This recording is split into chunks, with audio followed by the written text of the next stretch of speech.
Hi, I'm JJ Conway, and I help hardworking women and a few good men build financial confidence and take ownership of their financial future. I'm cheering you on with education on financial literacy, smart investments, and passive income streams. Welcome to Ladies of Wealth. Thomas Troward wrote in one of his writings, "It is a mistake to suppose that we must restrict or stint ourselves in order to develop greater power or usefulness." Stint, STINT. It means to contract or limit, or as in the case of being extra frugal, okay? What he's saying here, it is a mistake to suppose that we must restrict or stint ourselves in order to develop greater power or usefulness. He also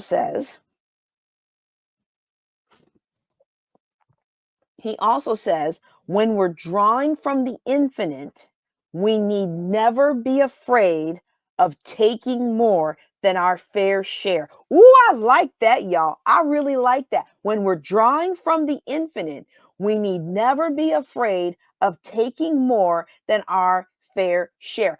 The danger isn't in us taking more of what God's blessed us with than our fair share. The danger lies in not sufficiently realizing our own richness and seeing the external outside conditions as our riches. So instead of seeing the great things that God has in store for us, we look at the crummy situation and we think, well, that's all I get.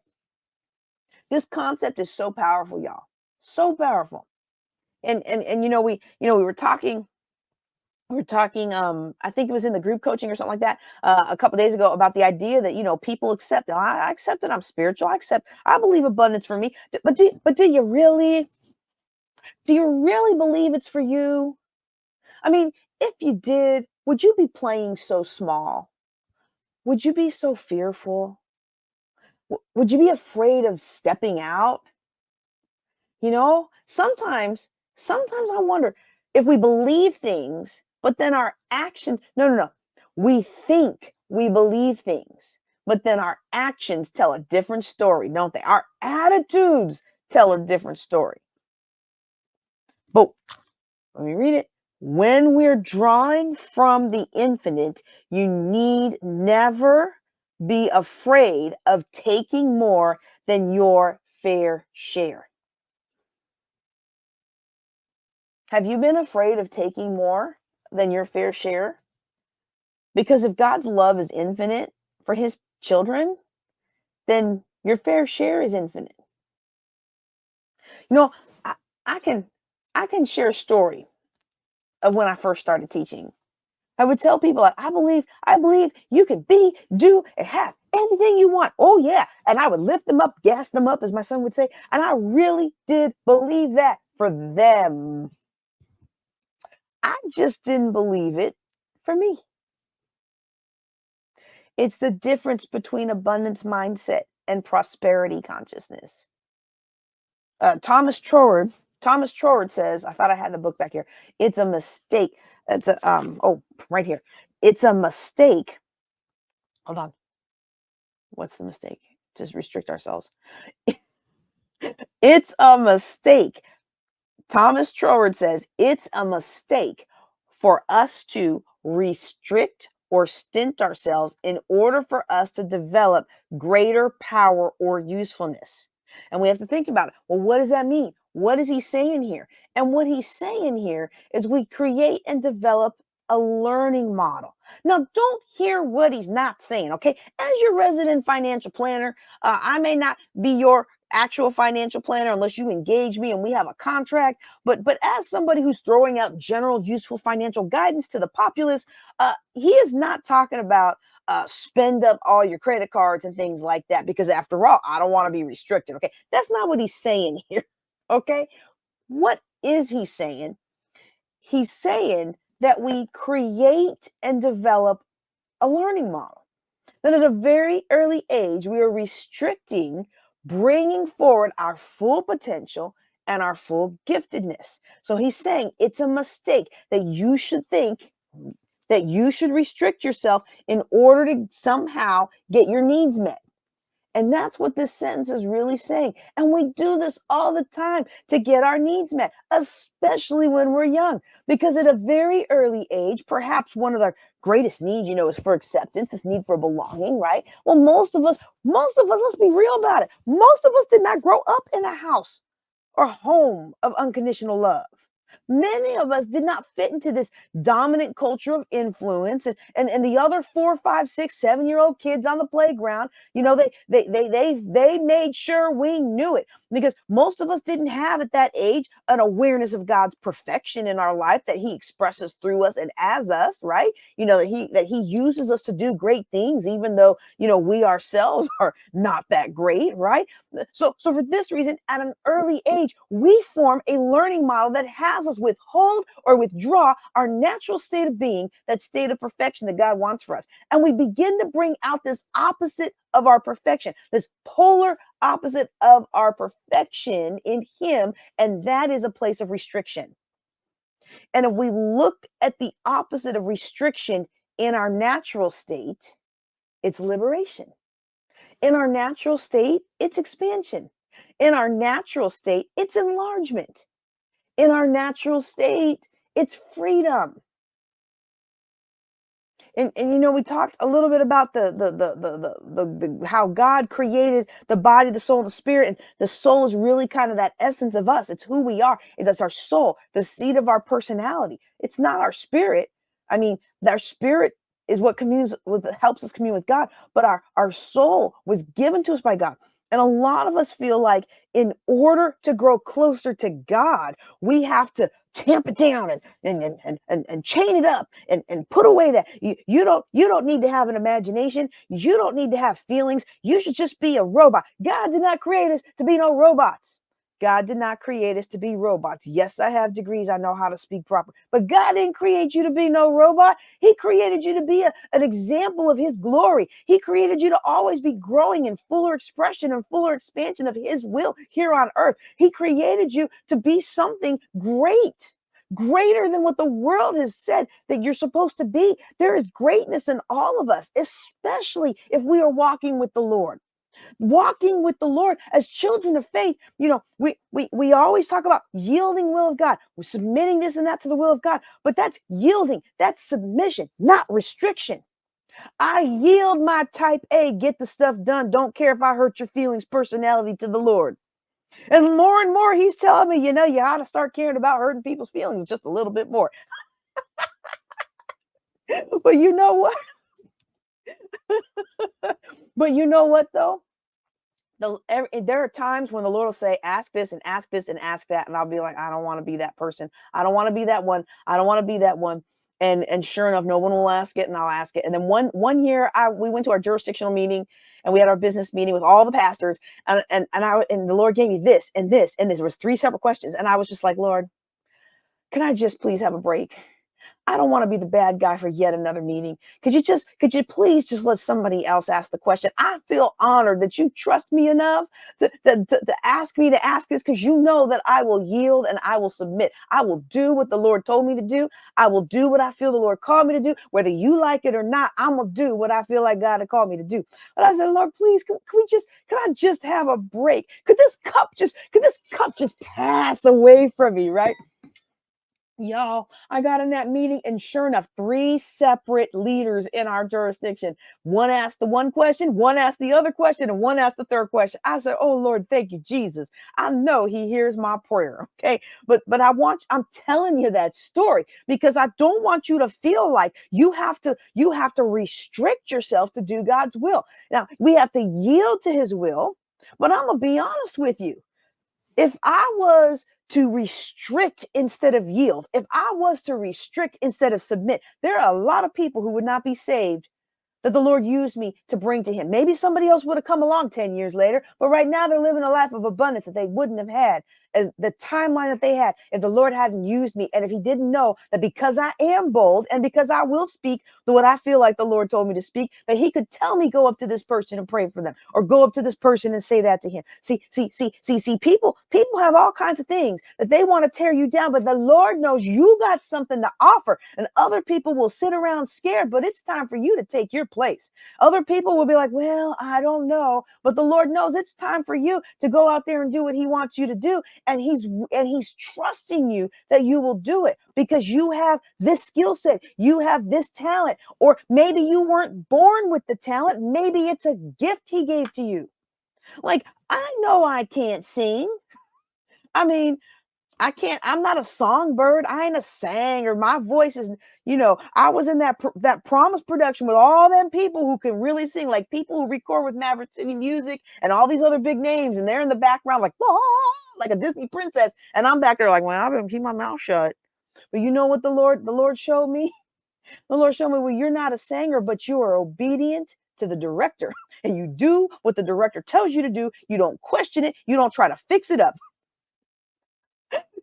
I won't name names because I don't know how he would feel about me saying this, but we had a pastor who wrote some songs in my living room back when I lived in Ohio, and he formed a group, and they actually recorded an album, and they did a concert, and he invited me to be in the concert, like one of the backup singers, and I was just so proud. I'm not proud.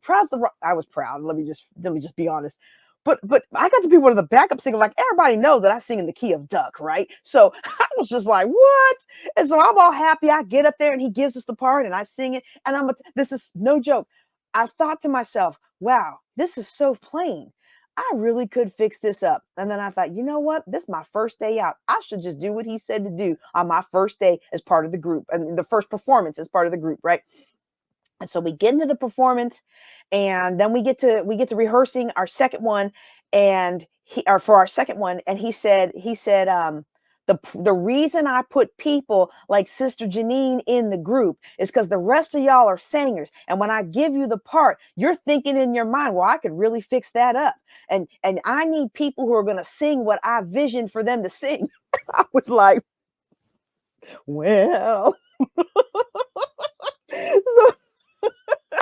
so so you may feel today like, well, I can't do this and I can't do that, but sometimes it's not about the what you can't do, it's about the what you can do, and the Lord's just waiting for you to do what you can do. The door will come open when you do what you can do. They didn't put me in this thing or put me in that thing because I was a songbird. They put me there because I knew how to take direction when I'm not the one in charge. They knew that I would be one who would say, yes, sir, yes, ma'am, and not try to be petty or bullying or tear things down. That's why people say, well, I don't understand why she gets this and she gets that, and people pick her for this and people pick her for that. You know why? Because them bosses, those leaders, them millionaires and them billionaires, and all the people that put me in the places to do the things that I get to do. They put me in the places that do what I get to do because I add value to their life, and I don't cause any drama, and I don't tear anybody down. I don't talk bad about them behind their back. And I don't know why I'm on this because this is not part of my lesson today. But somebody needs to be encouraged. You think you don't have that somebody else who's more amazing over there has. But you know what somebody else who's more amazing is probably going to do? They probably going to burn out of their business in a year, 6 months, 3 months.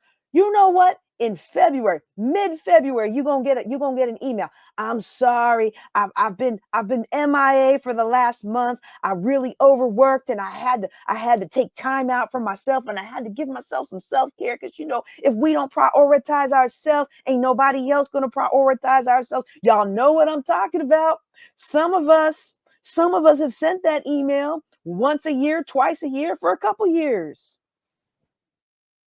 Once we learn how to be consistent in the things we're good at, then the Lord can work with that.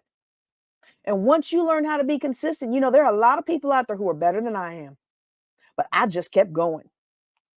I looked at my business thing, and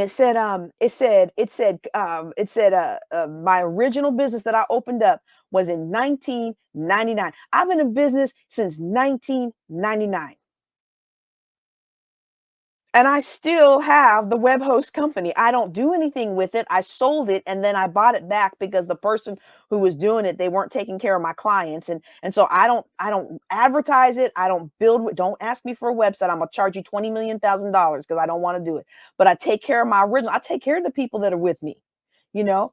And but I was like, you know what? I'm not the best at this and I'm not the best at that. But you know why I have people that their website has been with me for since 1999, even though it's not my thing anymore?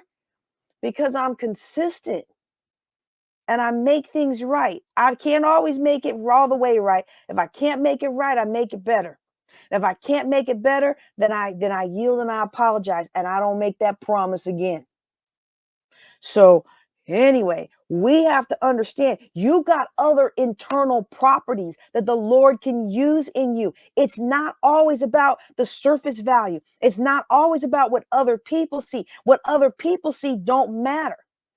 I hope she's not watching this because I do want her to watch my stuff, but I don't want to run anybody off. But I feel like this will help explain the story. I was in that backstage one time listening to somebody gripe and complain about how I didn't deserve to have the things that the director put me in. And I'm sitting there like, I don't deserve it either.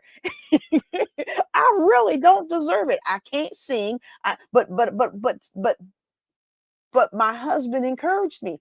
He said, "Well, you're not the best singer. You can carry a tune. You're not the best singer in the world." Now he's a musician. He's allowed to tell me that, and he's my husband. He's allowed to tell me that. He's like, "Yeah, you're not the best singer, but you can carry a tune." He said, "But you can really act."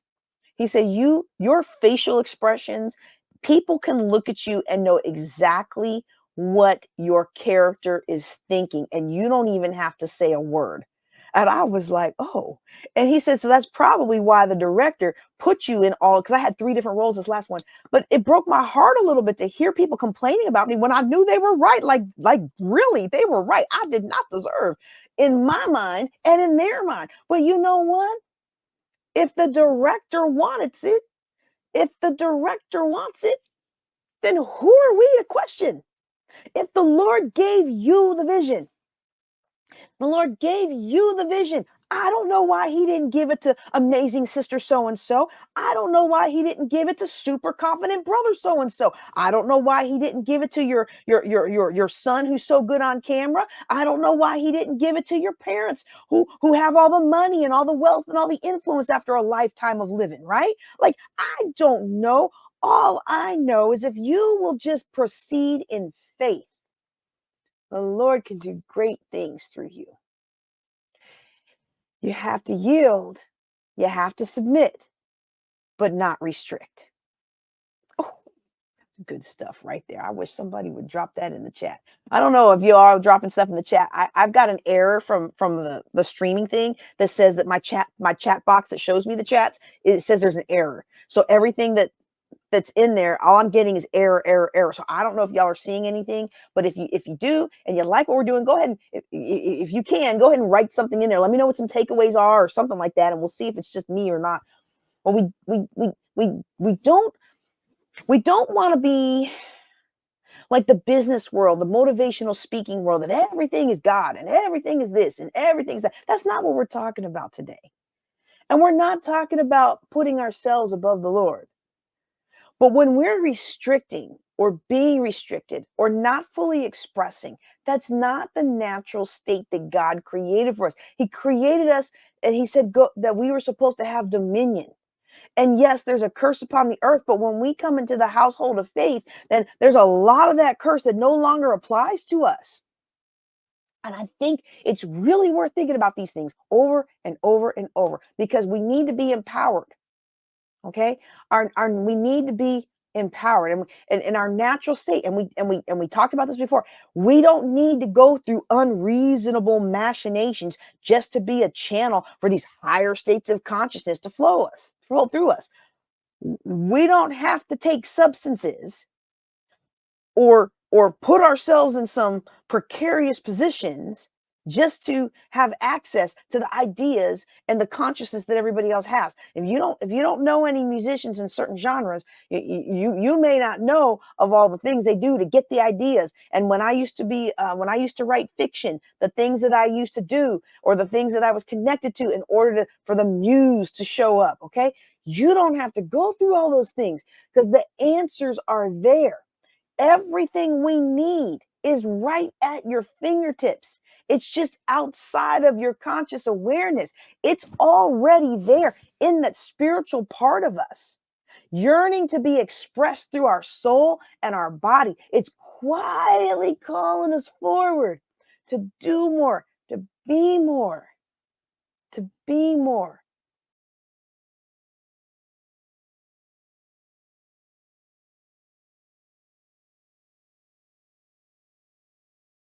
Testing, testing. Did that help?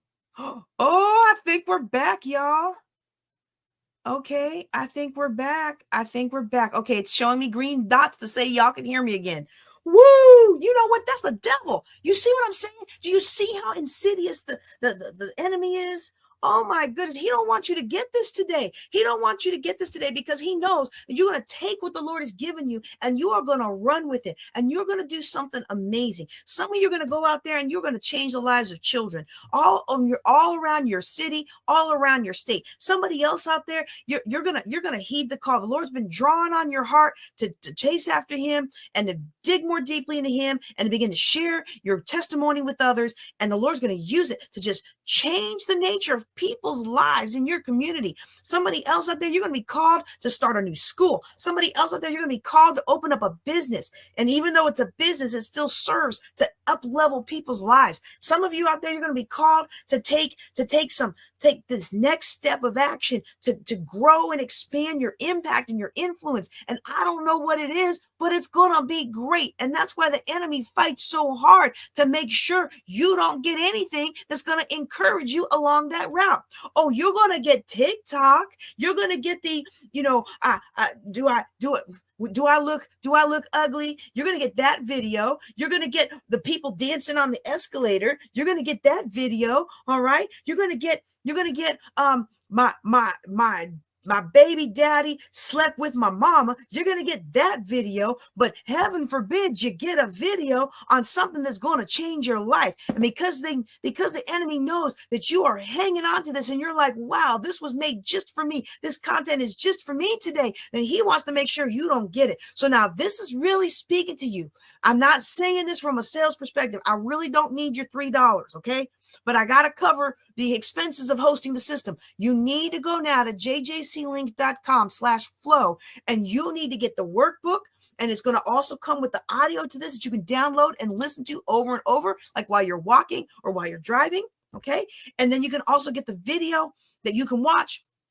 You need this. And you need this. If you're the one you're talking to, and every time I make a point that really is something that you feel like, oh my goodness, that's me, and then my sound cuts off, or this happens, or that happens, then that's the enemy trying to keep you from getting where you need to go. So go out there and get access to the course. And when we finish editing this, we'll pop it all out there. Sometimes we don't get it edited and you just get the raw. That's fine too. That's fine too, because it's about the energy. It's about the energy. You have been too long around people whose energy wants to tear you down.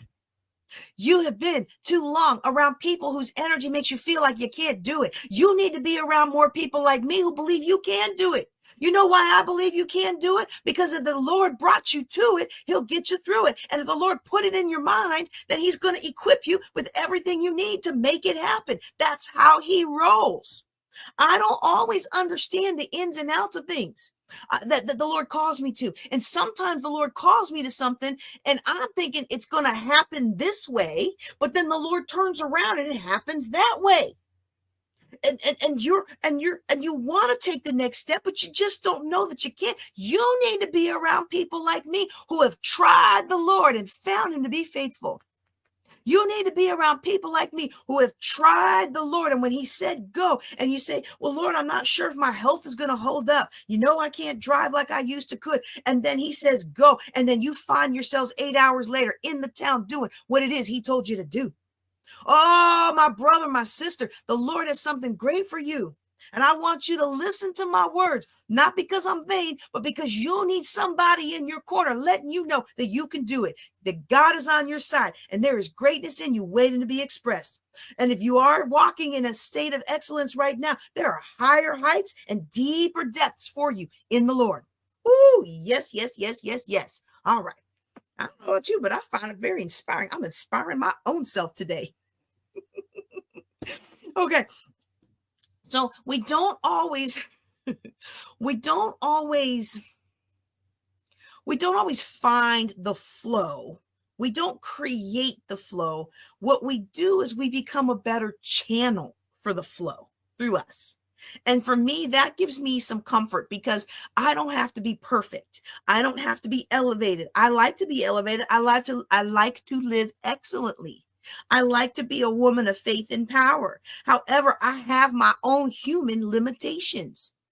And if I had to rely on me for everything that I feel like the Lord is trying to give me, then I would be afraid it was never going to happen. If I had to rely on me and my personality and my strengths and my what little talents I have, y'all, I'm not even deceived about that today. All right, because I am arrogant enough to believe that I can get it done. I'm arrogant enough to know that the Lord put it in my hand. I'm gonna make it happen. Now, sometimes that's not always true, but the journey. Sometimes it's about the journey.